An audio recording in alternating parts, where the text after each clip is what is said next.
அன்பின் பரலோக தகப்பனே, இந்த நல்ல மாலை வேளைக்காக நன்றி செலுத்துகிறோம்.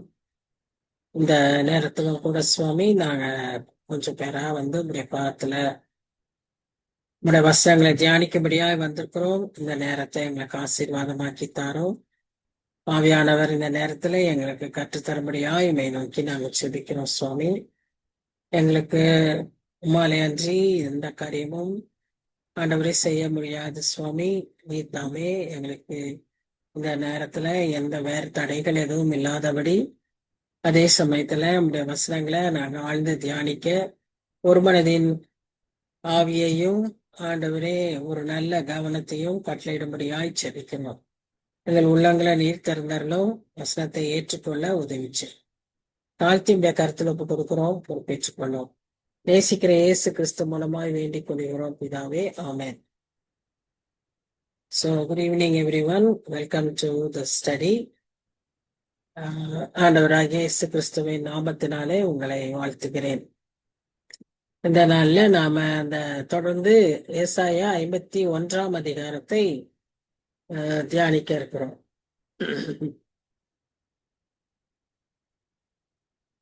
அதில் நாம ஒரு 10 வசனங்களை நம்ம தியானித்தோம்.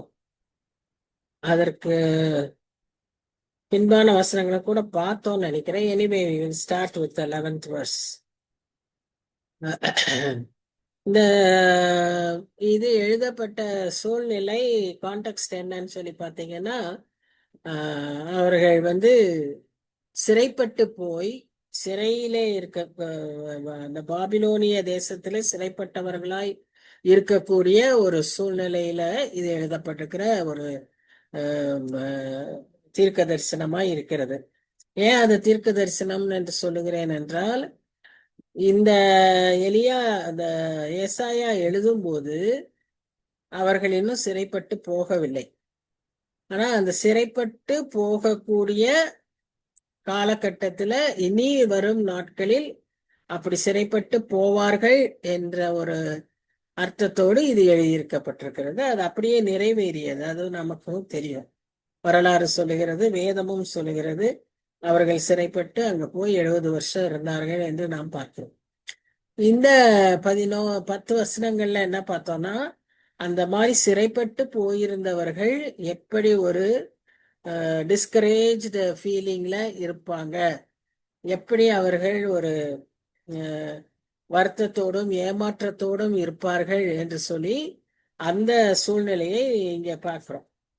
அப்படி இருந்தவர்களுக்கு ஒரு உற்சாகப்படுத்துகிற விதமான வார்த்தைகளை தான் நாம் இங்க பார்க்கிறோம்.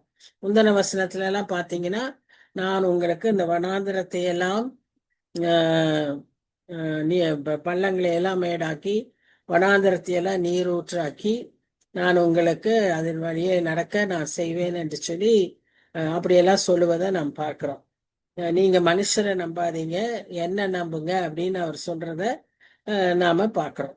இப்போ இந்த 11ஆம் வசனத்துல அவர் என்ன சொல்றாருன்னா, அந்த மாதிரி கர்த்தரால் மீட்கப்பட்டவர்கள், அந்த இடத்துலயும் ஒரு சின்ன கூட்டம், ஒரு ரெமனன்ட் கர்த்தரால் மீட்கப்பட்டவர்கள். ஏன்னா மற்றவர்கள் எல்லாம் என்ன ஆனாங்கன்னா 2 தலைமுறையா இருக்கும். முந்தின தலைமுறையை கட்டும் அடுத்த தலைமுறை எப்படி இருக்கும்னு சொன்னா, அவர்கள் எல்லாவற்றையும் மறந்து போய் அங்குள்ள மக்களை போலவே வாழ்கிற ஒரு சூழ்நிலை இருக்கு. இந்த முந்தின தலைமுறையார் ஏமாற்றத்தோடு டிஸ்கரேஜா இருப்பாங்க. அடுத்த தலைமுறையார் அங்கு உள்ள மக்களோடே சேர்ந்து வாழ்கிறவர்களா இருப்பார்கள். அவர்களுக்கு திரும்பி வருவதற்கு இஷ்டம் இருக்காது. இந்த முந்தின தலைமுறையினர் இந்த இடத்துல பாலிடங்களா இருக்குமே, எல்லாம் இடிச்சு போட்டாங்களே, இதுல போய் நாம எப்படி திரும்ப வாழ்றதுன்னு அந்த தலைமுறை யோசிக்கும். சோ இப்படிப்பட்ட ஒரு கூட்டத்தின் நடுவுல ஒரு சின்ன மக்கள், ஒரு சின்ன கூட்டத்தார் கர்த்தர் மேல் விசுவாசமாய் இருந்து எப்படியும் கர்த்தர் எங்களுக்கு விடுதலை செய்வார் அப்படின்ற ஒரு விசுவாசத்துல இருக்கக்கூடிய அந்த கூட்டத்தாரை தான் இங்கே அவர் மென்ஷன் பண்றாரு.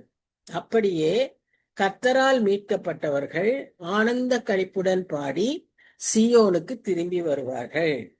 அவங்க எல்லாம் வர்றதுக்கு எஸ்டேட் பண்ணுவாங்க, வரமாட்டேன்னு சொல்லுவாங்க. ஆனா இவர்கள் சியோனுக்கு சந்தோஷமா வருவாங்க. ஏன்?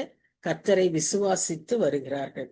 இந்த முந்தின வசனங்கள்ல எல்லாம் நம்ம அதை தான் பார்க்கிறோம். நீங்க இருந்த நிலைமை எப்படி, உங்க மூதாதையருக்கு நான் என்னெல்லாம் செஞ்சிருக்கேன், எவ்வளவு பெரிய வாக்கு தத்தங்களை சொல்லியிருக்கேன். ஆபிரகாம் தனி மனிதனா இருந்த போதே அவனை நான் ஒரு பெரிய ஜாதியாக்குவேன் என்று சொல்லி அதை அப்படியே நிறைவேற்றினேன். இதெல்லாம் நீங்க பார்த்தீங்க. நீங்களே எகிப்திலிருந்து வெளியே வரும்போது உங்களுக்கு எப்படி நான் காப்பாற்றினேன். ஆனா இதெல்லாவற்றையும் மறந்து மனுஷரை நம்பி கர்த்தரை விட்டு விடுகிறீர்களே என்ற ஒரு வருத்தத்தோட தான் முந்தின வசனங்கள் எல்லாம் பேசுவார். ஆனா இந்த ஒரு சின்ன கூட்டத்தார் கர்த்தரால் மீட்கப்பட்டவர்கள் ஆனந்த களிப்புடன் பாடி சியோனுக்கு திரும்பி வருவார்கள். இந்த தீர்க்க தரிசன புத்தகத்துல அடிக்கடி இந்த சின்ன கூட்டத்தாரை பார்க்கிறோம். நம்முடைய விருப்பமும் கர்த்தருடைய விருப்பமும் என்னென்றால் நாம் அந்த சின்ன கூட்டத்தாராய் இருக்கணுங்கிறது அவருக்கு மிக மிக பிரியம். அவர் மிகவும் எதிர்பார்க்கிற காரியம் அது ஒன்றுதான். நாமும் அந்த சின்ன கூட்டத்தாரை போல் இருக்க வேண்டும். அதுதான் ஏன்னு சொன்னா இங்க பாக்குறோம், நித்திய மகிழ்ச்சி அவர்கள் தலையின் மேல் இருக்கும், சந்தோஷமும் மகிழ்ச்சியும் அடைவார்கள், சஞ்சலமும் தவிப்பும் ஓடிப்போம். சோ அவர்களுக்கு எல்லாம் இல்லாம இல்ல, சஞ்சலம் இருக்கு, தவிப்பு இருக்கு, கஷ்டங்க இருக்கு. ஆனா அந்த சூழ்நிலையில அவர்கள் நிச்சயமாய் மகிழ்ச்சியோடு இருப்பார்கள். ஏன்னு சொன்னா கர்த்தர் அவர்களை காத்துக்கொள்வார் என்கிற விசுவாசம் அவர்களிடத்தில் இருந்தது. சோ இப்போ இந்த மக்களுக்கு எப்படி இருக்குன்னு சொன்னா, எல்லா பிரச்சனைகளும் கர்த்தரே பார்த்து கொள்வார். அத அவங்க விசுவாசிக்கிறபடியே அவர்கள் வாழ்க்கையிலும் நடந்திருக்கிறதை நாம் பார்க்கிறோம். எதிர்வருகிற எல்லா எதிரிகளையும் கர்த்தர் சமாளிச்சிடுறாரு. Every obstacle is taken care of. அதனால these people are so happy. இந்த விதமான ஒரு ஃபுல்ஃபில்மெண்ட் அந்த பாபிலோனியிலிருந்து திரும்பி வந்த ஜனங்களுக்கு மாத்திரமல்ல, பிற்காலத்திலே உபத்திரவ காலத்துக்கு அப்புறம் இருக்கக்கூடிய ஜனங்களுக்கும் இதே ஒரு நிலைமையை கர்த்தர் தருவார். அவரை நம்பி உண்மையாய் விசுவாசிக்கிற ஜனங்களுக்கு அதே ஒரு ரெஸ்டோரேஷனை கர்த்தர் கட்டளையிடுவார். குறிப்பாக இஸ்ரேல் ஜனங்களுக்கு அதை நிச்சயம் செய்வார் என்கிறதை அவர் ஞாபகப்படுத்துகிறார். தீர்க்கதரிசி அதைத்தான் அங்கே கொடுக்கிறார். அடுத்ததா திரும்பவும் இந்த வசனங்கள்ல நம்ம பார்க்கிற ஒரு காரியம், மனுஷனை மனுஷனை நாம என்ன செய்யக்கூடாது, மனுஷனுக்காக நம்ம பயந்து வாழ கூடாது. ஒன்று நாம் நல்லா ஞாபகம் வச்சுக்கணும், கர்த்தர் குறித்து வைத்திருக்கிற திட்டங்களை மனுஷனால் ஒன்றும் செய்ய முடியாது. அவங்களுக்கு அதிகாரம் இருக்கலாம், பணம் இருக்கலாம், அவங்களுக்கு எல்லாமே இருக்கலாம், ஆள்பலம், பணபலம் எல்லாமே அவர்களுக்கு இருக்கலாம். ஆனாலும் கர்த்தர் நினைத்திருக்கிற திட்டத்தை செய்ய நினைத்ததை யாராலும் தடை பண்ண முடியாது. யோபு அந்த காலத்திலேயே அவர் சொல்லி சென்றிருக்கிறார். அதாவது இது நம்முடைய தனிப்பட்ட வாழ்க்கைக்கும் பொருந்தும், குடும்பத்துக்கும் பொருந்தும், சபைக்கும் பொருந்தும், தேசத்துக்கும் பொருந்தும். கர்த்தர் இந்த தேசத்தை குறித்து, கர்த்தர் இந்த சபையை குறித்து, என் குடும்பத்தை குறித்து, என்னை குறித்து வைத்திருக்கிற திட்டத்தை எந்த மனுஷனாலும் ஒன்றும் செய்ய முடியாது. அவங்களுடைய அந்த பவர் அதெல்லாம் கொஞ்சம் காலமா இருக்கலாம். ஆனா நிச்சயமாய் நமக்கு என்ன இருக்கு, கர்த்தர் எல்லாவற்றின் மேலும் ஜெயம் கொள்கிறவராய் இருக்கிறார். அவர்களுடைய கர்த்தருடைய வல்லமைக்கு முன்பாக அவர்கள் ஒரு சிறிய புல்லு மாதிரி. இந்த புல்லு கொப்பான மனுஷனுக்கு நீ ஏன் இவ்வளவு பயப்படுகிறாய்? இததான் கர்த்தர் கேட்கிறார். பாத்தீங்கன்னா, நானே உங்களுக்கு ஆறுதல் செய்கிறவர், நான் இருக்கேன், நான் உங்களை தைரியப்படுத்துறேன், நான் உங்களுக்கு கூட இருக்கேன். சாக போகிற மனுஷனுக்கும் புல்லுக்கொப்பா இருக்கிற மனுபுத்திரனுக்கும் பயப்படுகிறதற்கும் வானங்களை விரித்து பூமியை அஸ்திபாரப்படுத்தி உன்னை உண்டாக்கின கர்த்தரை மறக்கிறதற்கும் நீ யார்? கர்த்தர் இப்போ வேதனையோடு அந்த கேள்வியை கேட்கிறாரு.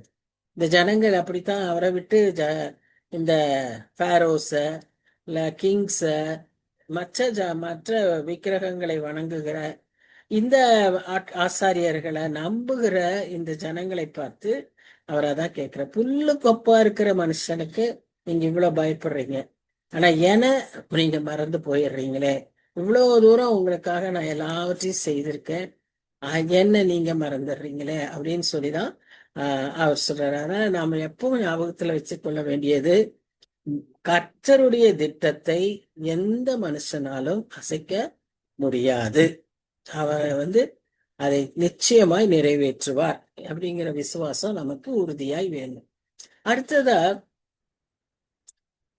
13ஆம் வசனத்துல என்ன பார்க்கிறோம்னா, இடுக்கண் செய்கிறவன் அழிக்க ஆயத்தமாகிற போது, நமக்கு பிரச்சனைகள் வரும்போது, நமக்கு பிரச்சனைகளை கொண்டு வருகிறவன் அவன் நம்மளை அட்டாக் பண்றதுக்கு ரெடியாகும் போது, நீ அவனுடைய உக்கிரத்துக்கு நித்தம் இடைவிடாமல் பயப்படுகிறது என்ன? இந்த பயம் எப்படி என்ன செய்யும்னா, ஆரம்பிச்சிருச்சுன்னா நமக்கு எதை பார்த்தாலும் பயமா தான் இருக்கும். எல்லாமே அந்த பயத்துக்கு ஏற்ற மாதிரி நடக்கிற மாதிரி இருக்கும். நாம நினைக்கிற மாதிரியே எல்லாமே நெகட்டிவாவே போயிட்டு இருக்கும். அதான் நித்தம் இடைவிடாமல் பயப்படுகிறது என்ன? இடுக்கண் செய்கிறவனுடைய உக்கிரம் எங்கே அப்படின்னு கேட்கிறார். என் முன்னால அவனுடைய உக்கிரம் எங்கே அப்படின்னு அவர் கேட்கிறார். ஏன்னா அவர் சர்வ வல்லவர். அவருக்கு எதிராக யாருமே நிற்க முடியாது. அப்படி இருக்கும்போது இந்த பயப்படும் போது நமக்கு என்ன ஆயிருன்னா, நம்மளுடைய இருதயம், நம்மளுடைய மனம், நம்மளுடைய அறிவு எல்லாமே இட் பிகம்ஸ் முடங்கி போயிடும். எதுவுமே செயலற்று போய்விடும். எதையுமே நமக்கு ஞாபகத்துல கூட வராது. அப்படி ஒரு அந்த பயந்த சூழ்நிலையே, அந்த பயத்துக்கான காரியமே நம் கண் முன்னால தெரிந்து கொண்டு இருக்கும். அதனால்தான் பயமும் கர்த்தர் செய்த நன்மையை மறப்பதும் ஒன்றாய் போகும். எப்ப கர்த்தர் செய்த நன்மையை நாம மறக்கிறோமோ, நம்முடைய விசுவாசம் போயிரும், நம்மளுடைய பக்தி போயிரும். அப்போ நம்மளுக்கு அதுக்கு பதிலா என்ன வந்துடும்? பயம் வந்துடும். சோ இந்த பயம் நம்மை ஆட்கொள்ளும். அப்படி நாம செய்யும்போது கர்த்தர் மிகவும் வேதனை உள்ளவராய் இருக்கிறார். ஏன்னா நிறைய வசனங்கள் அவர் நமக்கு கொடுத்திருக்கிறார் இல்லையா? 49ஆம் அதிகாரத்துல நாம பார்த்தோம், உன் மதில்கள் என் கையில வரைந்து வச்சிருக்கேன்னு சொல்றாரு. என் கண் முன்பாக இருக்கிறதுங்கிறாரு. உள்ளங்கையில வரைஞ்சிருக்கேங்கிறாரு. இப்ப இந்த இதுல கூட சொல்லுவாரு, என் கரத்தின் மறைவில் நான் உன்னை மறைத்திருக்கிறேன்னு சொல்றாரு. அப்படிப்பட்ட ஒரு கர்த்தர்கிட்ட நாம இப்படி பயந்தவர்களாய் அவருடைய வல்லமையை நாம் நினைவு கூறாம, அவர் நம்மை நடத்தி வந்த விதத்தை நாம் நினைவு கூறாம நாம பயப்படும் போது கர்த்தர் அதை மிகவும் வேதனையோடு அவர் சொல்வதாக பார்க்கிறோம். இப்போ இந்த இடத்துல 14, 15, 16 வசனங்கள்ல அவர் என்ன சொல்றாருன்னா, சிறைப்பட்டு போனவன் தீவிரமாய் விடுதலை ஆவான். அங்க பாபிலோனிய கேப்டிவிட்டியில இருக்கிறவங்க சீக்கிரமாய் அவர்கள் விடுதலை ஆவார்கள். ஏன்னா ஏசாயா சொல்லி 200 வருஷம் கழிச்சு, 300 வருஷம் கழிச்சுதான், இல்ல 200 வருஷம் கழிச்சுதான் அவங்க பாபிலோனிய சிறையிருப்புக்கே போனாங்க. அதற்கப்புறம் அவர்கள் 70 வருஷம் கழிச்சு திரும்பி வந்தாங்க. சோ இப்ப கர்த்தர் இந்த இடத்துல சொல்றது என்னவோ, அவங்க சிறையிருப்புல ஏற்கனவே இருக்கிற மாதிரியும் அதுல இருந்து சீக்கிரம் வந்துருவாங்கன்ற மாதிரியும் கர்த்தர் இந்த இடத்துல சொல்றாங்க. ஆனா ஆக்சுவலா அவங்க இன்னும் சிறையிருப்புக்குள்ளேயே போகல. அதுதான் தீர்க்க தரிசனம். அப்போ இவர் சொல்றாரு, அவன் கிடங்கிலே சாவதும் இல்லை, அவனுடைய அப்பம் குறைவுபடுவதும் இல்லை.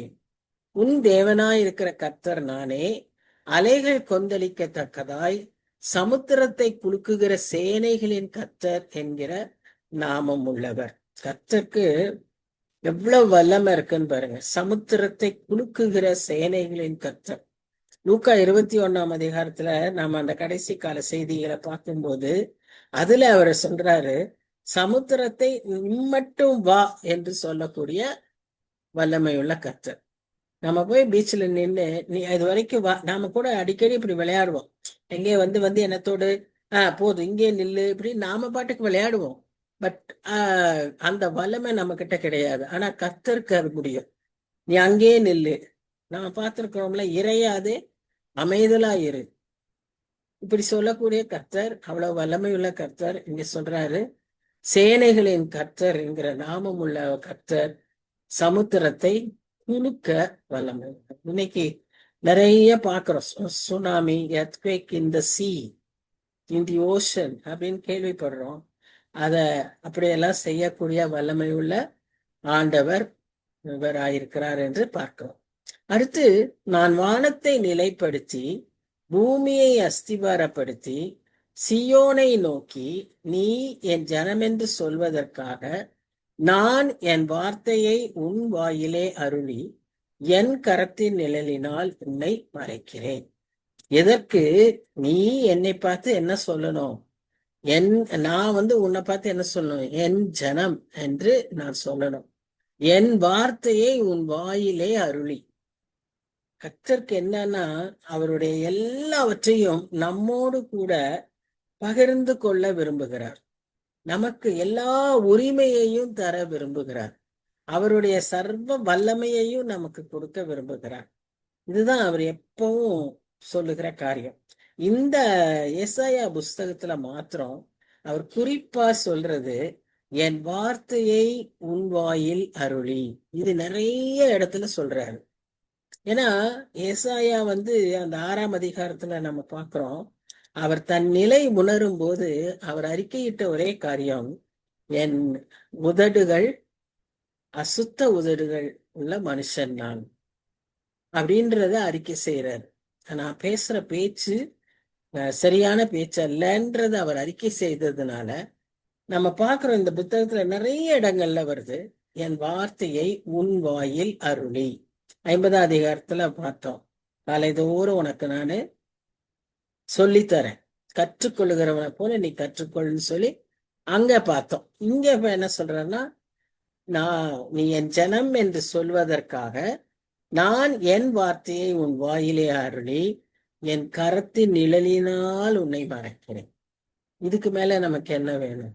எப்படி ஒரு பறவை தன் குஞ்சை மறைச்சுக்குமோ, அப்படியே குஞ்சுகளை தன் செட்டைகளின் கீழே மறைக்குமோ, கோழி நம்ம பாடுவோம்ல, கோழி தன் செட்டைகளை தன் குஞ்சுகளை கூட்டி சேர்ப்பது போல கர்த்தரும் நம்மை அடி கூட்டி சேர்க்கிறார். அவருடைய சட்டை கீழே மறைச்சு கொள்ளுகிறார். அவருடைய சட்டையின் கீழே ஆரோக்கியம் இருக்கு. அவருடைய சட்டையின் கீழே பாதுகாப்பு இருக்கு. உன்னதமானவரின் மறைவில் இருக்கிறவன் சர்வ வல்லவருடைய நிழலில் தங்குவான். இங்க என்ன பார்க்கிறோம்? என் கரத்தின் நிழலினால் உன்னை மறைக்கிறேன். சோ அப்படி ஒரு வாக்கு தத்தத்தை ஆண்டவர் நமக்கு கொடுக்கிறார். அப்போ ஹேண்ட் ஆஃப் காட் அப்படின்னு பார்க்கும்போது மோசையை அப்படித்தான் அவருடைய கரத்தினால மறைத்து கொண்டார் என்று சொல்லி பார்க்கிறோம். யாத்ராகமம் 33ஆம் அதிகாரத்துல நம்ம பார்க்கும்போது அதுல சொல்றாரு, அவருடைய மகிமை கடந்து போகும்போது கர்த்தர் மோசையை அவர் கரத்தினால் மறைத்து கொண்டார் அப்படின்னு சொல்லி பார்க்கிறோம். அவர் இப்பவும் திரும்ப கேட்கிறது ஒரு கேள்வி, உன்னை எதிர்த்து வந்த அவனுடைய உக்கிரம் எங்கே? என்னுடைய வல்லமையின் முன்பாக அவனால் நிற்க முடியாது. So everything is under the control of God. Certain times we must always remember, God allows him to attack us. God allows him to defeat us. God only allows him to do that. And he is in control. அப்ப அந்த சூழ்நிலையில கூட நாம எப்படி இருக்கணும்னா, விசுவாசத்தோடு நாம எதற்காக கர்த்தர் நமக்கு இதை அனுமதித்திருக்கிறார் என்கிறதை அறிந்து அவரிடத்துல கேட்டு அவரிடத்துல நம்ம மனம் திரும்பி, நாம் இப்பொழுதும் அவர்தான் நம்முடைய கண்ட்ரோல்ல இருக்காரு, அவர்தான் ஆளுகையில இருக்காருன்றத அக்செப்ட் பண்ணும்போது அதிலிருந்தும் நமக்கு விடுதலை கிடைக்கும். அதிலிருந்தும் நம்மை அவர் மீட்டு விடுவார். He only wants us to realize. அதுக்காகத்தான் sometimes he allows us, he defeats us, he disappoints us. இது எல்லாமே நமக்கு ஒரு சஃபரிங் வருதுன்னா காரணம் என்னன்னா, he wants us to realize. நம்ம அதெல்லாம் மறந்து போயிடுறோம். ஸோ அதை ஞாபகப்படுத்துறதுக்காகத்தான் அவர் அப்படி அதை நமக்கு அனுமதிக்கிறார். ஸோ கர்த்தர் அனுமதிக்கிறார். கர்த்தர் தான் அதை கண்ட்ரோல்ல வச்சிருக்காரு. நமக்கு ஏற்படுகிற எப்படிப்பட்ட நிலைமையா இருந்தாலும், தரித்திர நிலைமையானாலும் சரி, ஏழ்மையான நிலைமையானாலும் சரி, தோல்வியான நிலைமையானாலும் சரி, கஷ்டமான கடினமான ஒரு நிலைமையானாலும் சரி, மன உளைச்சலுக்குள்ள பாதிப்புக்குள்ளாக இருக்கிற நிலைமையானாலும் சரி, வெளியவே சொல்ல முடியாது. ஆனா நமக்குள்ள அவ்வளவு கடினமான ஒரு சூழ்நிலையா இருக்கலாம். எப்படியானாலும் கர்த்தர் நம்ம என்ன செய்யறார்? பாதுகாக்கிறார். ஏன்னா காட் இஸ் இன் கண்ட்ரோல். அதே நாம ஞாபகத்துல வச்சுக்கணும். கர்த்தர் தான் எல்லாவற்றுக்கும் மேல அதிகாரம் கொண்டவர். அவர் தான் என்ன செய்வாரு? நமக்கு அதற்கான விடுதலையையும் கட்டளையிடும். இப்போ 17-18 நம்ம என்ன வாசிக்கிறோம்னா, எழும்பு எழும்பு, கர்த்தருடைய உக்கிரத்தின் பாத்திரத்தை அவர் கையில் வாங்கி குடித்திருக்கிற எருசலேமே எழுந்து நில். தத்தளிக்க செய்யும் பாத்திரத்தின் வண்டல்களை உறிஞ்சி கொடுத்தாய். அவள் பெற்ற புத்திரர் எல்லாரிலும் அவளை நடத்துவார் ஒருவரும் இல்லை. அவள் வளர்த்த குமாரர் எல்லாரிலும் அவளை கை கொடுத்து அழைப்பார் ஒருவரும் இல்லை. இப்போ எழும்பு எழும்பு அப்படின்னு சொல்லும் போது என்னன்னா, ஒரு வேக்கப் கால். என்ன அர்த்தம்? இந்த தண்டனையில சம்டைம்ஸ் என்ன ஆயிடுறாங்க, அதுலயே அப்படியே they become immersed in that suffering it self. அப்படியே அந்த வேதனையிலேயே அவங்களுக்கு இதுக்கு ஒரு விடுதலை உண்டு, இது கர்த்தர் நிச்சயம் நமக்கு தருவாரு அப்படிங்கிற விசுவாசம் எல்லாம் அங்க இல்ல. அந்த வேதனை, வருத்தம், துக்கத்திலேயே மூழ்கி போயிடுறது. அது கர்த்தருடைய பிள்ளைகளுக்கு அடையாளமே கிடையாது. இங்கதான் அவர் சொல்றாரு, இந்த எருசலேமே, நீ கர்த்தருடைய உக்கிரத்தின் பாத்திரத்தை அவர் கையில் வாங்கி உனக்கு தண்டனை வந்தது அவர் கையில, அவர் தான் கொடுத்தாரு. அது அவருடைய கோபாக்கினை. அவருடைய கோபாக்கினை எப்படி இருக்கும்னு நம்ம வெளிப்படுத்தல் விசேஷத்துல பார்க்கிறோம். அதை 3 விதமா அவர் விவரித்திருக்கிறார்.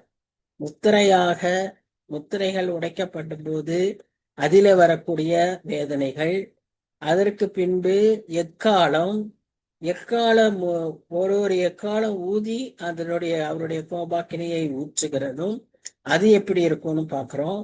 3ஆவதாக போல், இந்த பாத்திரம், அந்த அந்த பாத்திரத்துல அவருடைய கோபாக்கினை நிரம்பி இருக்கிறதை பார்க்கிறோம். இப்ப அதேதான் இங்க வாசிக்கிறோம். உக்கிரத்தின் பாத்திரம், the bowl of God's wrath, bowl of judgment. அதை எருசலேமுக்கு கர்த்தர் அனுமதித்தார். இந்த பாபிலோன் சிறையிருப்பை கர்த்தர் அனுமதித்தார். அது எப்படி, எந்த அளவுக்கு அனுமதித்திருந்தாருன்னா, அதுல கடைசி துளி வரைக்கும் அவர்களை அதை அனுபவிக்கும்படியாக கர்த்தர் அனுமதித்திருந்தார். வண்டல்களை உறிஞ்சி குடித்தாய். மேல அப்படி குடிக்கிறது மாத்திரம் இல்ல, கடைசி வரைக்கும் உறிஞ்சி கொடுங்க. பிள்ளைகளுக்கு நாம நல்ல ஒரு ஹார்லிக்ஸ் இல்லைன்னா நல்ல ஒரு ஐஸ்கிரீம் அப்படியெல்லாம் கொடுத்தா கடைசி சொட்டு வரைக்கும் உறிஞ்சி குடிப்பாங்க இல்லையா? அது மாதிரி இந்த எருசலேமுக்கு கடைசி சொட்டு வரைக்கும் அந்த தண்டனையை கர்த்தர் அனுமதித்திருந்தார். அவ்வளவு பயங்கரம் அவங்களுக்கு. தேவர் டார்ச்சர்ட். அந்த இடத்துல பின்னால வர வசனங்கள்ல பார்ப்போம். அதுல அவ்வளவு பயங்கரமா அவங்கள டார்ச்சர் பண்ணியிருந்தாங்க, இல்லைன்னு சொல்ல. அதை கர்த்தர் அனுமதித்தார். ஆனா இப்ப என்ன சொல்றாருன்னா, அடுத்த வசனங்கள்ல நம்ம பார்ப்போம். இப்ப இந்த இடத்துல பாருங்க, அந்த டார்ச்சர்ல ஒண்ணு என்ன, அவள் பெற்ற புத்திரர் எல்லாரிலும் அவளை நடத்துவார் ஒருவரும் இல்லை. யாரும் அவளுக்கு உதவிக்கு வரல. எருசலேமுக்கு துணைக்காக, உதவிக்காக ஒருவருமே வர முடியாத ஒரு சூழ்நிலை. இதுதான் ரைட் டைம். எழும்பு. இந்த நிலைமையில நீ இருந்தீல்ல, இப்ப நீ அப்படியே அந்த வேதனையிலேயே நீ மூழ்கி போய் ஒரு உணர்வற்ற நிலைமையில அப்படியே உட்கார்ந்துராத. இதுதான் முடிவுன்னு உட்கார்ந்துராத. எழும்பு, எழும்புன்னு கர்த்தர் தட்டி எழுப்புகிறார். ரோமன் 13ஆம் அதிகாரம் 11-12 என்ன சொல்லுதுன்னா, இந்த நேரம் நாம தூங்குற நேரம் அல்ல. ஏன்னா அப்ப காட்டிலும் இப்ப என்னது, ரட்சிப்பு நமக்கு மிக சமீபமாய் இருக்கிறது. ஸோ அதனால இப்ப போய் நம்ம தூங்கிட்டு இருக்கிறதுக்கு நேரம் இல்லை. This is not the time for sleep. இந்த காலம் அப்படிப்பட்ட காலம் அல்ல அப்படின்றத நம்ம பவுல் ரோமர் எழுதின நிருபத்துல சொல்லுவதை பார்க்கிறோம். ஸோ அவருடைய காட்ஸ் ராத் அது பழைய ஏற்பாட்டுல இப்படி தத்தளிப்பின் பாத்திரமாய் பார்க்கிறோம். அது எருசலேமுக்கு வந்த ஒரு தண்டனையாய் நாம் பார்க்கிறோம். ஆனா புதிய ஏற்பாட்டுல வெளிப்படுத்தல் விசேஷத்துல அவருக்கு கீழ்ப்படியாத, அவரை விசுவாசிக்காத எல்லா மக்களுக்கு மேலும் இப்படியான ஒரு தண்டனையை அவர் அனுமதிப்பார். ஃபைனல் ஜட்ஜ்மெண்ட் தான் போல் ஜட்ஜ்மெண்ட், கப் ஆஃப் ராத், அது ஃபைனல். ஸோ அதை இப்ப நம்ம பார்க்கிறோம். அதுல சில ஆரம்ப காலகட்டங்கள்ல நம்ம பார்க்கக்கூடியது என்ன? அழிவுகள், பூமி அதிர்ச்சிகள், இந்த மாதிரி சுனாமி, இந்த மாதிரி பட்டயம், போர்கள், யுத்த சத்தங்கள், பஞ்சம், கொள்ளை நோய்கள், இதெல்லாம் இப்ப இந்த சமயங்கள்ல நமக்கு இப்படியே நடந்துகிட்டு இருக்கிறத நாம பார்க்கிறோம். இந்த காலகட்டங்களிலே நாம் கடந்து சென்று கொண்டிருக்கிறோம். இதை நாம் ஞாபகத்துல வைத்து இது நம்ம இந்த சூழ்நிலையில இருக்கோங்கிறத நம்ம நினைவு கூர்ந்து எழும்பு எழும்பு, இந்த இப்படிப்பட்ட உணர்வற்ற நிலைமையில நீ இருக்கிறாயா, எழும்பு. இன்னைக்கு காலகட்டத்துல என்னன்னு சொன்னா, ஒருவேளை நாம எந்த சிறையடிப்புலையும் இல்லாததுனால, ஒருவேளை நம்ம எல்லாருக்கும் இந்த மாதிரி தண்டனைகள், வேதனைகள், அப்படிப்பட்ட சூழ்நிலைகள் இல்லாததுனால சக்சஸே நமக்கு ஒரு பிரச்சனையா இருக்கும். எல்லாம் நல்ல விதமா போயிட்டு இருக்கு இல்லையா, அப்பவும் உணர்வு இல்லாம இருக்கக்கூடிய சூழ்நிலை ஏற்படும். நமக்கு எல்லாம் வசதியா இருக்கு, எல்லாம் நல்லா இருக்கு, எந்த பிரச்சனையும் இல்லை, எந்த வேதனையும் இல்லை அப்படின்னும் போது என்ன இருக்கும்? உணர்வு இல்லாம கர்த்தரை பற்றி நினையாமல் இருக்கக்கூடிய சூழ்நிலையும் நமக்கு நேரிடும். ஆனா இந்த சூழ்நிலையில தான் நமக்கு கர்த்தருடைய வசனம் என்னன்னு வருதுன்னா, எழும்பு எழும்பு அப்படின்ற சாஸ்திரம் நமக்கு வருது. இப்ப இவர் என்ன சொல்றாருன்னா, உனக்கு சம்பவித்தது, அதாவது குமாரரும் இல்ல புத்திரரும் இல்லாத ஒரு சூழ்நிலையில நீ இருக்க, உனக்கு பரிது வைக்கிறவன் யார்? பால் கடிப்பும் சங்காரமும் பஞ்சமும் பட்டயமும் வந்தன, யாரை கொண்டு உனக்கு ஆறுதல் செய்வேன் அப்படின்னு சொல்லிட்டு அப்ப அவர் சொல்றாரு, அந்த மக்கள் அந்த தேசத்துல எப்படி இருந்தாங்கன்னா, அவர்கள் கர்த்தரை பற்றியே நினைவில்லாதவர்களா இருந்ததினால எல்லாரையும் அந்த தேசத்துல அவர் தன்னுடைய உக்கிரத்தினாலும் தேவனுடைய தண்டிதத்தினாலும் நிறைந்தவர்களாய் கிடக்கிறார்கள் என்று சொல்லி நாம அங்க பார்க்கிறோம். ஒரு நிமிஷம்.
Sorry for the disturbance.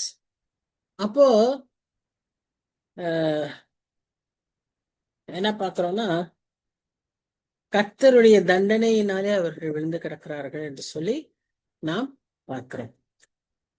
கர்த்தர் கண்ட்ரோல்ல இருக்கும்போது எப்ப நமக்கு தண்டனை கொடுக்கணும், எவ்வளவு தண்டனை கொடுக்கணும், நாம் எவ்வளவு தாங்க முடியும், அதற்கேற்ற விதமாய் அவர் நம்மை தண்டிக்கிறவராய் இருக்கிறார் என்று சொல்லி நாம் வேதத்துல பார்க்கிறோம். 1 கொரிந்தியர் 13ஆம் அதிகாரத்துல பார்க்கும்போது மனுஷனுக்கு நேரிடுகிற சோதனையே அல்லாமல் வேற ஒன்றும் நமக்கு நேரிடுகிறது இல்லை.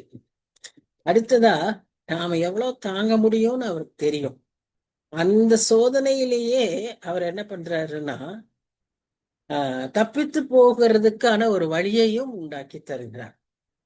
இப்ப நம்ம சோதனை, அதாவது சோதனைன்னா டெம்டேஷன் அல்ல, trials. When trials come, when of course temptation comes also, but here we are not talking about temptation, we are talking about trials, sufferings. So வரும்போது நாம கர்த்தரை நினைத்து கர்த்தரிடத்துல நாம் தஞ்சம் புகுந்தோமானால் நமக்கு என்ன கிடைக்கும்? விடுதலை கிடைக்கும், வழி கிடைக்கும். நம்ம நிச்சயம் பாதுகாத்துக் கொள்வார். ஆனா அதே சமயத்துல அந்த சூழ்நிலையில மனுஷருடைய உதவியை இந்த மக்கள் என்ன செஞ்சாங்கன்னா அதான் தப்பு செஞ்சாங்க. கர்த்தரை விட்டுட்டு ராஜாக்களை நம்பி, பார்வோனை நம்பி, இப்படி யுத்த வீரர்களை நம்பி இதெல்லாம் செய்ததினால்தான் அவருக்கு அப்புறம் கடைசியா அல்டிமேட்டா என்ன பண்ணாங்க? விக்கிரகங்களை நம்பி ஓடினார். கடவுளை விட்டுட்டு வேற கடவுள்களை, வேற தேவர்களை தேடி ஓடினதினால்தான் அவர்களுக்கு இவ்வளவு தண்டனை. கர்த்தர் இவ்வளவு அவங்க மேல உக்கிரமாய் இருக்கிறதற்கு காரணம் அதுதான். நாம அந்த தப்பை செய்யணும். நமக்கு எந்த சூழ்நிலையிலும் அவர் நம்மோடு இருக்கிறார், அவர் நம் பக்கத்தில் இருக்கிறார் அப்படிங்கிறத நம்ம ஞாபகத்துல வைக்கணும். ஏன்னா அவர் என்ன சொல்றாருன்னா, எந்த தத்தளிப்பின் பாத்திரத்தை நமக்கு கொடுத்தாரோ அதே பாத்திரத்தை அவர்கள் கையில கொடுப்பேன் அப்படிங்கிறார் வசனம். பாருங்க, ஆகையால் சிறுமைப்பட்டவளே, மதுபானம் குடியாமல் வெறி கொண்டவளே நீ கேள். அதாவது அந்த டார்ச்சருடைய, அந்த வேதனை, சஃபரிங் உடைய ஒரு நிலைமை எப்படின்னா, மதுபானம் குடித்து வெறி கொண்டவர்களை போல ஆகிற ஒரு நிலைமை. உப்பு. கர்த்தராகிய உன் ஆண்டவரும் தம்முடைய ஜனத்துக்காக வழக்காட போகிற உன் தேவனுமானவர் சொல்லுகிறது என்னவென்றால், பாருங்க யாருன்றது தன்னை பற்றி அவர் சொல்றாரு. தம்முடைய ஜனத்துக்காக வழக்காடுகிற தேவன். நமக்கு வேற யாருமே இல்ல. நம்ம யாரிடத்துல போவோம்? நமக்கு நம்முடைய நிலைமையை அறிந்தவர், நம்மை பற்றி முன்பும் பின்பும் இனி நடக்க போகிறதையும் அறிந்தவர் அவர் தான். நமக்காக அவர் வழக்காடுறாருன்னா நமக்கு வேற யாருமே தேவையில்லை. அவர் என்ன சொல்றாருன்னா, இதோ தத்தளிப்பின் பாத்திரத்தை உன் கையிலிருந்து நீக்கிப்போ, இனி என் உக்கரத்தினுடைய பாத்திரத்தில் வண்டல்களை நீ குடித்ததில்லை. இனி உனக்கு சஃபரிங் கிடையாது, இனி உனக்கு கோபாக்கினை கிடையாது, எல்லா காலமும் முடிந்தது. இத நாம நம்பி விசுவாசிக்க, அதை அவர் நம்ம கையில கொடுத்தது உண்மை. நான் தான் கொடுத்தேன், இப்ப நான் அதை நீக்கி போடுறேன். இப்ப என்ன சொல்றாருன்னா, அவர் அந்த தண்டனை கொடுக்கும்போது அந்த தண்டனையை அனுபவித்த ஜனங்கள் எவ்வளவு கஷ்டப்பட்டாங்கன்னா, அந்த ஒரு பார்பாரிக் பிராக்டிஸ் அந்த பாபிலோனியன்ஸ் கிட்ட இருந்துச்சு. அவர்களை குனிய சொல்லி அவர்கள் மேல நடந்து போவாங்க. அவர்கள் முதுகை தரையும் வீதியாக்கும்படி சஞ்சலப்படுத்தினார்கள் அப்படின்னு பாக்குறோம். அப்படி படுத்தினவர்களின் கையிலே அந்த பாத்திரத்தை நான் கொடுப்பேன் அப்படின்னு நீங்க சொல்றத நம்ம பார்க்கிறோம். அப்ப பாருங்க, கர்த்தர் எதையும் மறக்கிறது இல்ல, எதையும் கணக்குல வைக்காமல் இருக்கிறது இல்ல, எல்லாவற்றையும் கவனிக்கிறவர் நம்ம ஆண்டவர். நமக்கு நேரிடுகிற பிரச்சனைகள், நமக்கு நேரிடுகிற அவமானங்கள், நமக்கு நேரிடுகிற கஷ்டங்கள் எல்லாவற்றையும் அவர் கவனிக்கிறார். யாரையும் அவர் விட்டு வைக்க மாட்டார். நமக்கு பாடம் கற்பிக்கணும்னு அவர் நமக்கு தண்டனை கொடுத்திருந்தாலும் அவரேதான் நமக்கு தண்டனையை கொடுத்திருக்கிறாரு.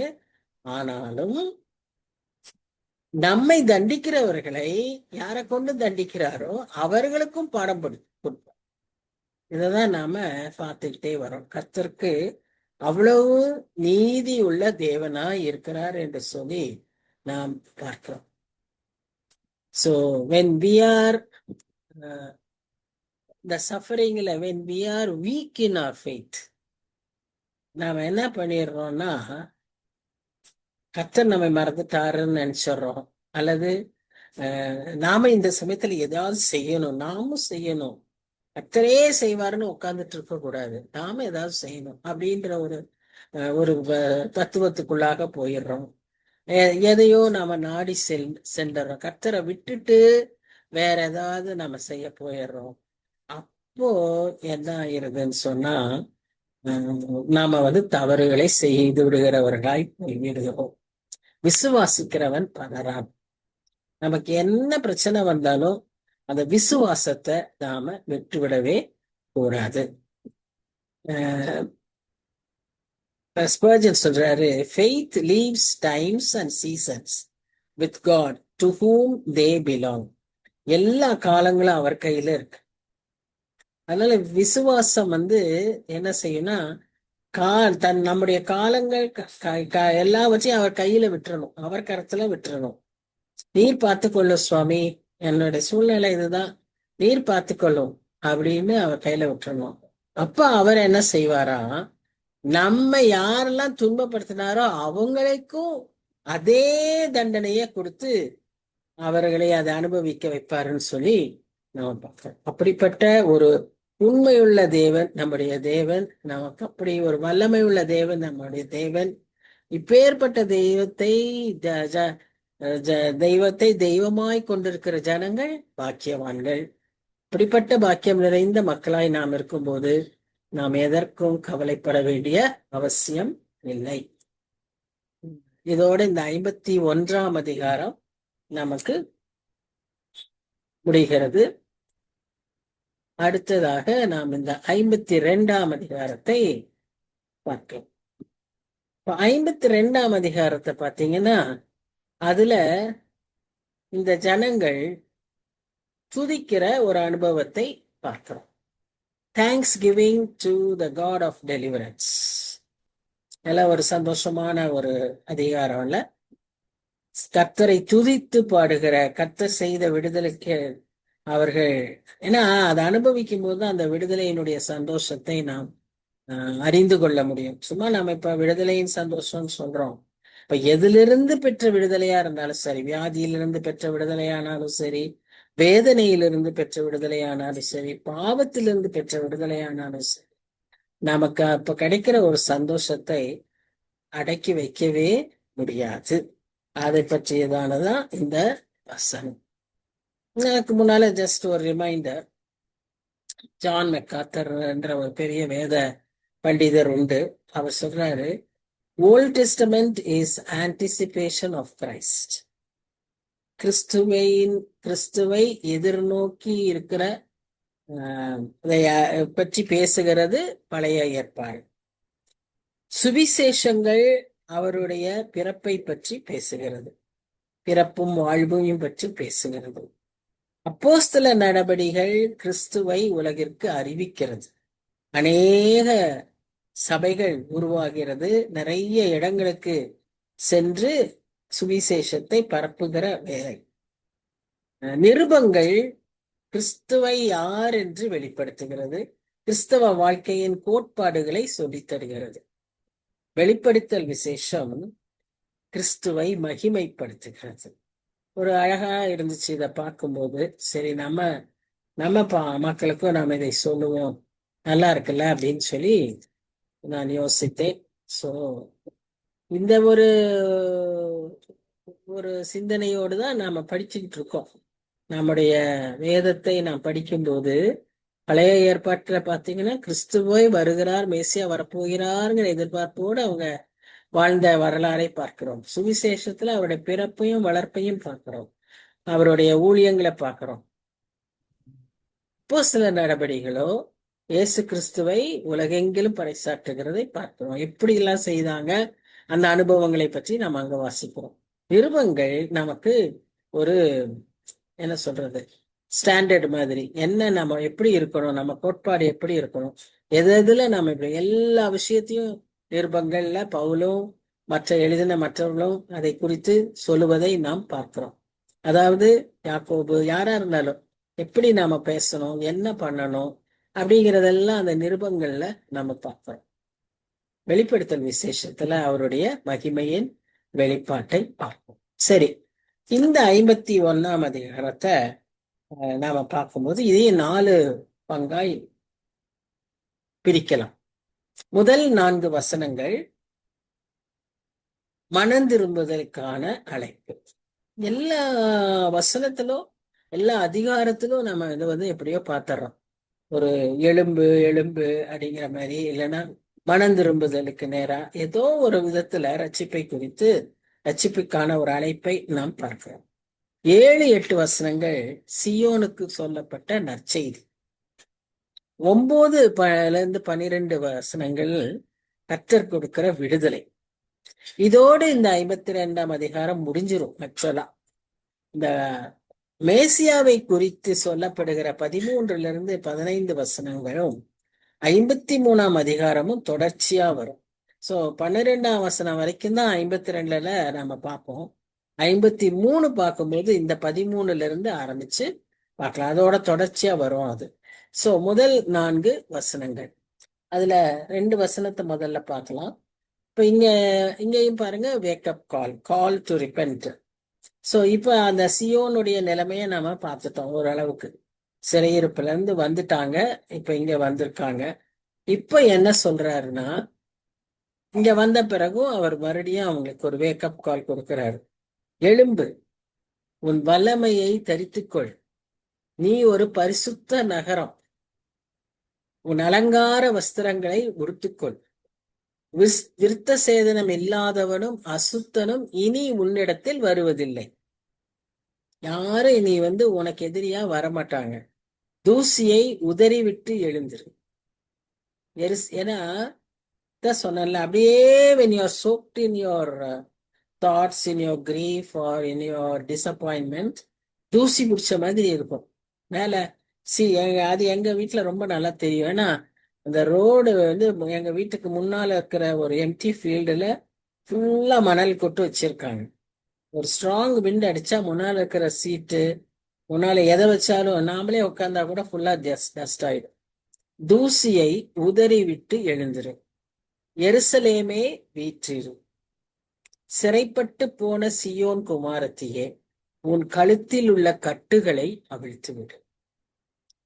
கழுத்துல எந்த கட்டா இருந்தாலும் அதை கர்த்தர் அவிழ்க்கிறதுக்கு வல்லவராய் இருக்கிறார்.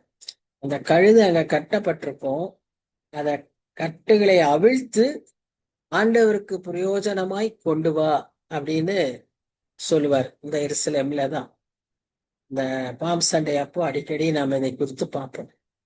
அந்த கட்டுகளை அவிழ்த்து கொண்டு வா, அப்பதான் அவருக்கு பிரயோஜனம் ஆக முடியும். கட்டுகளோடு நாம் இருந்தோம்னா பிரயோஜனப்பட முடியாது. கட்டுகள் அவிழ்க்கப்படணும். இந்த கட்டுகள் it can be the strongholds of our thoughts, of our beliefs, of our unbelief, of our disappointment, whatever may be, the bondage should be broken. அதுதான் இங்க நாம பார்க்கறது. ஸோ ஃபர்ஸ்ட் அவேக் 51ஆம் அதிகாரத்திலே நம்ம பார்த்தோம். அப்பவே வசனர் உன் வல்லமையை தரித்துக்கும். 59ஆம் அதிகாரம் 17ஆம் வசனத்துல திரும்ப பார்த்தோம், அவேக் எழும்பு, கர்த்தர் செய்த எல்லா நன்மைகளையும் வாக்கு தத்தங்களையும் கொடுத்த நியாய தீர்ப்புகளையும் நினைவு கொள் அப்படின்னு அந்த 51:17 சொல்லுது. இப்ப 52ஆம் அதிகாரத்துல அவர் என்ன சொல்றாருன்னா, திரும்ப நம்மை அந்த ஜனங்களை எழும்பு, உன் வல்லமையை தரித்துக்கொள், அதோடு கூட உன்னுடைய அலங்கார வஸ்திரங்களை அணிந்து கொள். ஏன்னா உன்னுடைய ஜட்ஜ்மெண்ட் எல்லாம் முடிஞ்சிருச்சு. இனி நீ ரெட்டு உடுக்க வேண்டியதில்லை, இனி நீ கஷ்டப்பட்டு துக்கப்பட வேண்டியதில்லை. உன் வேதனையின் நாட்கள் முடிந்து போயிற்று. உன் தத்தளிப்பின் பாத்திரம் உன் கையிலிருந்து நீங்கி போயிற்று. அதனால நீ என்ன செய்யலாம்? நல்லா உடுத்தி சந்தோஷமா இருக்கலாம் அப்படின்றத அவர் சொல்றாரு. அது ஒரு இமீடியட் ஃபுல்ஃபில்மெண்டா இருந்தாலும் it can also refer to the final fulfilment. அவருடைய ராஜ்யத்துல நித்தியமாய் நாம் செலவழிக்க போகும்போது இதே ஒரு சூழ்நிலையை நாம் பார்க்க முடியும். இப்போ 3ஆம் வசனத்துல விலையின்றி விற்கப்பட்டீர்கள், பணமின்றி மீட்கப்படுவீர்கள். அடிமைகளை கூட ஒரு விலைக்காக விற்ற காலம் உண்டு. ஆனா இந்த எருசலேம் ஜனங்களை பாபிலோன் சிறையிடுப்பு பண்ணும்போது தர தர தர தரன்னு மூக்குல எல்லாம் சங்கிலி போட்டு அசீரியர்கள் இழுத்துட்டு போனாங்க. இவங்க கால்கள்லயும் கைகள்லயும் கட்டி இழுத்துக்கிட்டு போனாங்க. அப்படியே இவர்களுடைய இஷ்டமே இல்லாம எங்க போறோம்னு தெரியாம தர தர தர தரன்னு இழுத்துக்கிட்டு போனாங்க. So they were sold for nothing. இதுதான் அவர்களுடைய நிலைமை.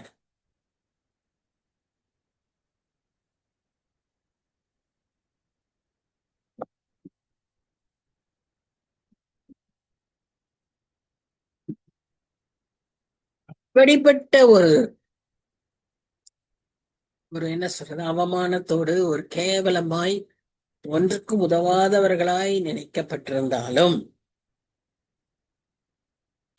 அழகான கண்கள் என்னை கண்டதினாலே என்று பாடுறது போல, வேண்டாம் என்று தள்ளப்பட்டிருந்தாலும் உன் கண்கள் என்னை கண்டதுனால நான் மீட்கப்பட்டேன் பாடுறது போல பணமின்றி மீட்கப்படுவீர்கள் என்று சொல்லு. எந்த உனக்கு கவலையும் வேண்டாம், உனக்கு எந்த கிரையவும் நீ செலுத்த வேண்டாம், நான் செலுத்த. அதுதான் கர்த்தருடைய பெரிய ஒரு ஆசீர்வாதம், அந்த கிருபை, அந்த இரக்கம். So without any ransom you are saved. அப்படின்னா நம்மளுடைய மீட்பு அதற்கு மதிப்பே இல்லையா? அதல்ல அர்த்தம். அவ்வளோ மதிப்புள்ள அந்த மீட்புக்கான அவ்வளோ பெரிய கிரயத்தை தன்னுடைய சொந்த ரத்தத்தினால அவர் தன்னையே கிருபாதார பலியாய் ஒப்பு கொடுத்ததினாலே we are saved. இதை நாம நினைக்கும் போது நாம் கர்த்தரை நம்பி திதித்து அவருக்கு நன்றி சொல்ல வேண்டியவர்களாய் இருக்கிறோம். 4ஆம் வசனத்துல என்ன பார்க்கணும்னா, பூர்வத்தில் என் ஜனங்கள் தங்கும்படி எகிப்துக்கு போனார்கள், அசிரியனும் முகாந்திரம் இல்லாமல் அவர்களை ஒடுக்கினான் என்று கர்த்தராகிய ஆண்டவர் சொல்கிறார். இப்பொழுது எனக்கு இங்கே என்ன இருக்கிறது என்று என் ஜனங்கள் விருதாவாய் கொண்டு போகப்பட்டார்கள், அவர்களை ஆளுகிறவர்கள் அவர்களை அலற பண்ணுகிறார்கள், நித்தமும் இடைவிடாமல் என் நாமம் தூஷிக்கப்படுகிறது என்று கர்த்தர் சொல்லுகிறார். அவ்வளவு டார்ச்சர். அதான் சொன்ன கீழே படுக்க வைத்து அதன் மேல நடந்து போவார்கள். ரோடு, இவங்கதான் road. So all kinds of, அவங்களுக்கு தான் அதெல்லாம் தெரியும் எப்படியெல்லாம் டார்ச்சர் பண்ணணும். அந்த மாதிரி யாரும் மனுஷனா யோசிக்க முடியாத விதங்கள்ல எல்லாம் அவங்க டார்ச்சர் பண்ணுவாங்க. இப்போ என்ன சொல்றாருன்னா, இது நிமித்தம் என் ஜனங்கள் என் நாமத்தை அறிவார்கள், இதை சொல்லுகிறவர் நானே என்று அக்காலத்தில் அறிவார்கள், இதோ இங்கே இருக்கிறேன் என்று கர்த்தர் சொல்லுகிறார். அவங்களோட தான் இருக்கேன், அவங்க மத்தியில தான் இருக்கேங்கிறத அவர் அங்க அவர்களுக்கு ஞாபகப்படுத்துகிறார். ஆனா அந்த கடினமான காலங்களில, சிறையிருப்பின் நாட்களில ஜனங்களால் கர்த்தருடைய நாமம் தூஷிக்கப்பட்டிடும். ஏன்னா ஜனங்க அவரை அதனாலதான் அந்த தண்டனையே அனுமதிச்சாங்க. அவர் செய்த நன்மைகளை அவங்க நினையாமல் முறுமுறுத்து அதோடு கூட கர்த்தரை தூஷிக்கவும், கர்த்தர் எங்கே, கர்த்தர் இருக்காரா, கர்த்தர் எனக்கு செய்வாரா, அவரால் செய்ய முடியாது, இப்படி எல்லாம் யோசிக்கிற அளவுக்கு அந்த மக்கள் போய்விட்டதுனாலதான் அவர் இந்த காரியங்களை அனுமதிக்கிறாரு. இப்போ அதிலிருந்து கொஞ்சம் பேரை மீட்டு கொண்டு வருகிறார். வந்தவர்கள் கர்த்தரை அறிந்து கொள்வார்கள். ஏன்னா அவங்க உண்மையா இருந்தாங்க. அங்கேயும் போய் அங்க உண்மையா விசுவாசத்தோட கர்த்தரை அறிந்தவர்களா இருந்ததினால அவர்களை கர்த்தர் தன் தன்னை வெளிப்படுத்தி அவர்களுக்கு மத்தியில நான் இருக்கேன்னு அவர்களுக்கு அவர் சொல்லுவார். இது அவங்க முழுமையா அவர்களை ஏற்றுக்கொண்டாங்களோ ஏற்றுக்கொள்ளலையோ, ஆனா கர்த்தர் அவர்களை மன்னித்து ஏற்றுக்கொள்ளு. இந்த இடத்துல நம்ம பார்க்கிறோம், ஏசாயாவின் நாட்கள்ல கர்த்தர் இதை சொன்னத அவர்களால முழுமையா புரிஞ்சு கொள்ள முடியல. ஏன்னா எதுவும் இன்னும் நடக்கல. ஒரு தீர்க்க தரிசனம் அவங்களுக்கு அது தெரியாது. அதனால அவங்க அந்த அளவுக்கு விளங்கி கொள்ளல அவருடைய தீர்க்க தரிசனத்தை. ஆனா இன்றைக்கு நாம் அப்படி சொல்ல முடியாது. நமக்கு எல்லாமே நல்லா தெரியும்.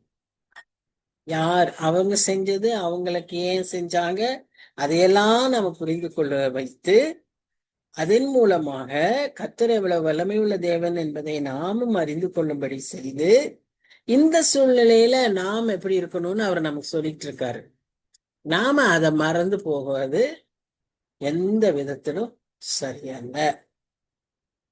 இப்போ இந்த 7ஆம் வசனத்தோட நான் நிறுத்துறேன். இந்த 7ஆம் வசனம் பாருங்க, அருமையான வசனம். 7ஆம் வசனம் என்ன சொல்லுது? சுவிசேஷம்னா என்னன்னு சொல்லுது. இவாஞ்சலிசம். ஒருத்தர் இவாஞ்சலிசம் பண்ணும்போது, சுவிசேஷம் பண்ணும்போது அவங்க என்ன சொல்ல வேணும் அப்படிங்கிறத நம்ம இங்க பார்க்கணும். சமாதானத்தை கூறி நற்காரியங்களை சுவிசேஷமாய் அறிவித்து, ஏன்னா சுவிசேஷம்னாலே குட் நியூஸ்ன்னு அர்த்தம். ரட்சிப்பை பிரசித்தப்படுத்தி, so you must talk about salvation. Then உன் தேவன் ராஜரீகம் பண்ணுகிறார் என்று. So we have to talk about the Lord God. He is our Almighty. He is the sovereign God. He is the creator God. He is the immortal God. எல்லா Almighty God எல்லாத்தையும் நம்ம சொல்லணும். சொல்லி அப்படி சொல்லுகிற சுவிசேஷகனுடைய பாதங்கள் மலைகளின் மேல் எவ்வளவு அழகாய் இருக்கின்றன. இந்த காரியத்தை நம்ம பார்க்கும்போது, so good news is news of peace, glad tidings and salvation, all summed up in the golden proclamation that God reigns. தேவன் ராஜரீகம் பண்ணுகிறார். So when God reigns, there will be peace, there will be goodness, there will be glad tidings, there will be salvation, and there will be glorification. So இவ்வளோ அருமையான காரியங்கள் அந்த தேவன் ராஜரீகம் செய்யும் போது ஒரு மனுஷனுடைய வாழ்விலும், இருதயத்திலும், குடும்பத்திலும், சமுதாயத்திலும், சபையிலும், தேசத்திலும் இருக்கும். அப்போ நாம தேவன் ராஜரீகம் செய்கிறார் என்பதை நாம் எப்பொழுதும் ஞாபகத்தில் வைத்துக் கொள்ள வேண்டும். உம்முடைய ராஜ்யம் வருவதாக, உம்முடைய சித்தம் பரமண்டலத்தில் செய்யப்படுவது போல இங்கேயும் செய்யப்படுவதாக. அப்போ அந்த மாதிரி இருந்தா இது இப்படிப்பட்ட ஒரு சூழ்நிலை இருக்கும். இது இல்லைன்னு சொன்னா இன்னும் முழுமையாய் அவருடைய ராஜரீகத்திற்கு நாம் இடம் கொடுக்கவில்லை. தடைகள் உண்டு. இது ஒருவேளை நம்ம தேசத்துல யோசிக்கணும்னு இல்லை, நம்ம தனிப்பட்ட வாழ்வுல சமாதானம் இருக்கா, மகிழ்ச்சி இருக்கா, நம்ம தனிப்பட்ட வாழ்க்கையில எல்லாம் சரியா இருக்கா, ரட்சிப்பு இருக்கா, கழிப்பு இருக்கா, அதுதான் அடையாளம். அப்புறம்தான் சமுதாயம், குடும்பம், சபை எல்லாம். சோ இந்த இந்த சுவிசேஷத்தை சொல்லுகிறவர்களுடைய பாதங்கள் எவ்வளவு அழகா இருக்கின்றன. அது யாருன்றது, இந்த பர்சன், அந்த பர்சன், இந்த ஆர்கனைசேஷன், இந்த பாஸ்டர், இந்த ஊழியக்காரர், அவங்க இதெல்லாம் யாரது சொன்னாலும் அவங்க பாதங்கள் அழகா இருக்கின்றன என்று வேதம் சொல்லுகிறது. ஏன்னா அவங்க என்ன செய்யறாங்க, ஆண்டவரோட ஒரு பார்ட்னர்ஷிப் வச்சிருக்கோம். மேசியா அந்த உலகத்திற்கு வந்த நோக்கம் இழந்து போனதை தேடவும் ரட்சிக்கவுமே வந்தேன். சோ அந்த வேலையை நாம யாரெல்லாம் செய்யறாங்களோ அவங்க எல்லாம் அந்த ஆண்டவர மேசியாவோட இருக்கிற அந்த பார்ட்னர்ஷிப்ல இருக்கிறதுனால அவங்க பாதங்கள் எல்லாம் அழகாயிருக்கும். இப்ப பாதம் என்று சொன்னா அது அது அது அப்படியே ஒரே இடத்துல நின்றுட்டே இருந்தா என்ன ஆகும்? நிச்சயம் கால் வலிக்கும். அப்புறம் அது அப்படியே உள்ளுக்குள்ள மண்ணுக்குள்ள போயிடும் இல்ல. அப்போ ஃபீட்னு சொல்லும் போதே அதோடைய இது என்ன? ஆக்டிவிட்டி. சிம்பிளே ஆக்டிவிட்டி. அப்புறம் ஓடுறது, முன்னேற்றம் இல்ல. அப்ப அந்த மாதிரியான ஒரு லைஃப் நமக்கு இருக்கணும். இப்போ ஆர்மர் ஆஃப் காட் நம்ம பார்க்கிறோம்.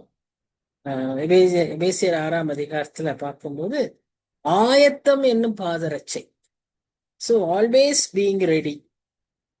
Always the feet should be ready to run for God, run to proclaim the good news. இது ஆக்சுவலா 8ஆம் வசனத்துல பார்த்தீங்கன்னா அத இந்த மாதிரி ஒரு செய்தி. என்ன செய்தி? ஒரு ஜனங்கள் எருசலேமை நோக்கி வருகிறார்கள், ஒரு கூட்டத்தார் சிறையிருப்பிலிருந்து பாபிலோன் திசையிலிருந்து வந்து கொண்டிருக்கிறார்கள். இதுதான் அந்த நற்செய்தி. ஆக்சுவலா கான்டெக்ட்ல பார்த்தீங்கன்னா அந்த மலை மேல இருக்கிற அந்த ஜாமக்காரர்கள், watchmen, they bring the news to the people in Jerusalem. இங்க ஜெருசலேம்ல இருக்கிற பீப்புள் யாரு? வேண்டான்னு விட்டுட்டு போன மக்கள். இந்த பாபிலோனிய ராஜா இந்த எதுக்கு உதவாதவங்கன்னு விட்டுட்டு போன 3 தடவை ஃபர்ஸ்ட் கிரீம் ஆஃப் த பாப்புலேஷனை எடுத்துட்டு போயிட்டாரு. அதுக்கப்புறம் கொஞ்சம் பெட்டரான பாப்புலேஷனை, ப்ராஃபிட்ஸ் அவங்களையெல்லாம் எடுத்துட்டு போனாரு. கடைசியா இவங்க எல்லாம் வேண்டான்னு விட்டுட்டு போயிட்டாரு. அந்த வேண்டான்னு விட்டுட்டு போனவங்க தான் இப்போ இந்த செய்தியை கேட்கறாங்க. இதை கேட்டோன்னா அவங்களுக்கு இவங்க எல்லாம் எப்படி வருவாங்க, யார் இவங்க அப்படின்னு கொஞ்சம் மனசில் சந்தேகங்கள் எழுப்பினாலும் ஒரு பக்கம் ரொம்ப சந்தோஷம். என் வீட்டார் வருவாங்களா, என்னோட மாமா வருவாங்களா, என்னோட அண்ணா வருவாங்களா, இப்படி இவங்களுக்குள்ள ஒரு பெரிய எக்ஸ்பெக்டேஷன் இருந்தது என்று சொல்லி நாம் பார்க்கிறோம். அப்படியாய் ஒரு ஆர்வத்தோடு காத்திருந்தார்கள். அதனால அவங்க மிகுந்த களிப்போடு சந்தோஷத்தோடு அதான் நம்ம பார்க்கிறோம். They were thanking God for the deliverance that he had given. So அதோட நம்ம இப்ப நிறுத்திக்கொள்வோம். நம்ம அடுத்த வாரம் இதை தொடருவோம். ஏன்னா இதை பற்றி நான் வாசிக்கும் போது இத எனக்கு ஒரு ஞாபகத்தில் வந்த ஒரு காரியம் என்னன்னா,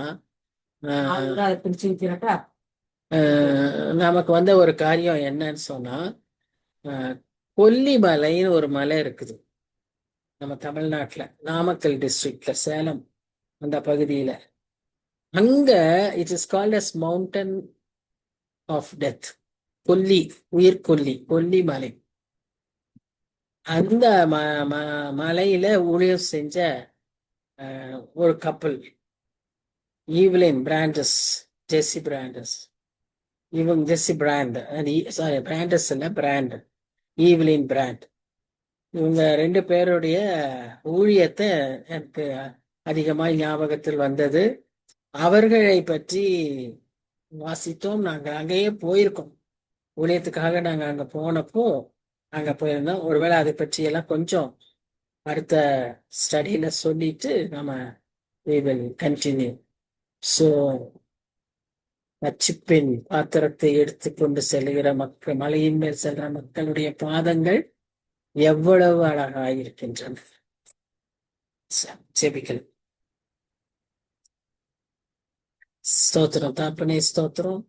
நன்றியோடு துதிக்கிறோம். இந்த நாளிலும் கூட சுவாமி, நாங்கள் 51ஆம் அதிகாரத்தையும் 52ஆம் அதிகாரத்தின் ஒரு சில வசனங்களையும் தியானிக்கும்படி உதவி செய்தீர். நன்றி செலுத்துகிறோம். நீ தருகிற இன்சைட்ஸ நாங்க ஆழமா எடுத்துக்கொள்ள எங்களுக்கு திரும்பத்தான் நாம் தகப்பனே, அது எங்களுக்கு அது பிரயோஜனமா இருக்க நீர் அதை ஆசீர்வதித்து தான், அதன்படி வாழ எங்களுக்கு நீர் கிருபத்தார்.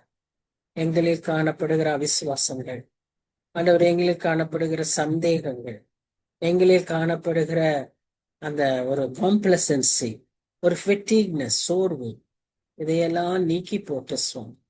இனி உனக்கு இதுல பங்கே இல்லை. இத்தனை நாள் நான் உனக்கு இதெல்லாம் அனுமதிச்சேன், இனி உனக்கு அது கிடையாது. நீ சந்தோஷமாய் உன் வஸ்திரங்களை எல்லாம் அலங்கரித்து கொண்டு சந்தோஷமாய் இருன்னு சொல்லி ஆண்டவரே நீ சொன்னது போல நித்திய மகிழ்ச்சி, சஞ்சலம் தவிப்பு ஓடிப்போம், நித்திய மகிழ்ச்சி அவங்க தலைமையில் இருக்கும்னு நீ சொன்னீரே. அந்த ஆசீர்வாதத்தை எங்கள் ஒவ்வொருவருக்கும் நீர் கட்டளையிடும்படியா இப்ப மேல் நோக்கி கொடுக்கிறோம். தாழ்த்தி கரத்துல ஒப்பு கொடுக்கிறோம். எங்க நிலைமைகள், எங்க சூழ்நிலைகள், எங்க தேவைகள், ஆண்டவரே எல்லாம் நீர் அறிஞ்சிருக்கிறீர் சுவாமி. ஆனா உன்னை நான் என் கரத்தின் மறைவில் வைத்துக் கொள்கிறேன் சொல்லி அப்படி மறைச்சுக்கிறேன்னு சொல்லியிருக்கிறீங்க.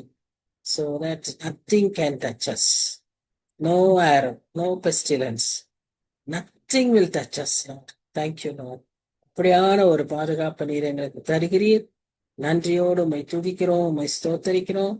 ஆண்டவரே எவ்வளவு பாக்கியமுள்ள விசேஷமுள்ள நாங்க. ஆண்டவரே எங்களுக்கு அதை எப்பொழுது நினைவு கூர்ந்து இதையெல்லாம் தந்த உம்மை நினைத்து உமக்கு நன்றி சொல்லி மறவாமல் எப்பொழுதும் உமக்காய் வாழ, உம்மோடு கூட பார்ட்னர்ஷிப் எடுத்து உங்களுடைய ஊழியத்துல பங்கு பெற எங்களுக்கும் நீர் உதவி செய்யும். தாழ்த்தி ஒப்பு கொடுக்கிறோம், நீர் பொறுப்பேற்றுக் கொள்ளும். நேசிக்கிற இயேசு கிறிஸ்து மூலமாய் வேண்டிக் கொள்கிறோம் பிதாவே. ஆமென், ஆமென். Thank you everyone. God bless you all. Thank Thank you. you.